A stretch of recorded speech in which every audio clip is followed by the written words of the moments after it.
The Trump administration recently declared the war on poverty largely over and a success.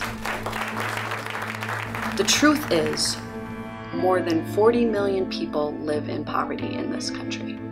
And now, believing the war on poverty has been won, President Trump is making life harder for millions of Americans by adding punitive work requirements on federal assistance programs like SNAP that low-income families rely on.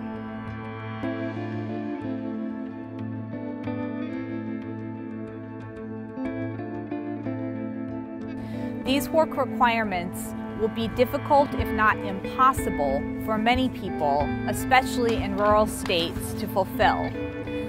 The requirements don't include a guarantee of sufficient job training, and they don't account for areas in the country where jobs are scarce. Plus, we know that most families who are able to work and are receiving SNAP are working. I am a veteran, and I was one of those people that hated the idea of three squares. I worked 2 jobs, no children, and single, and I would not qualify for any benefits. And then I would hear of people that say, oh, I get $100, $200 with my food stamps, and it would make me angry. I had a stroke at the age of 52.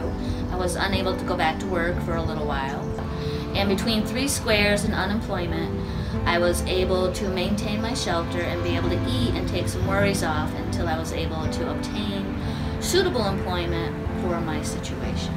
Making people go hungry never helped them put their best foot forward. It never helped anybody do great in a job interview. It never helped anyone put gas in their car and be able to get to work and function well in that job. It never prepared one single child for success in school. Poverty is traumatizing, and people who are traumatized suffer a great deal of physical symptoms. They suffer more from psychiatric symptoms.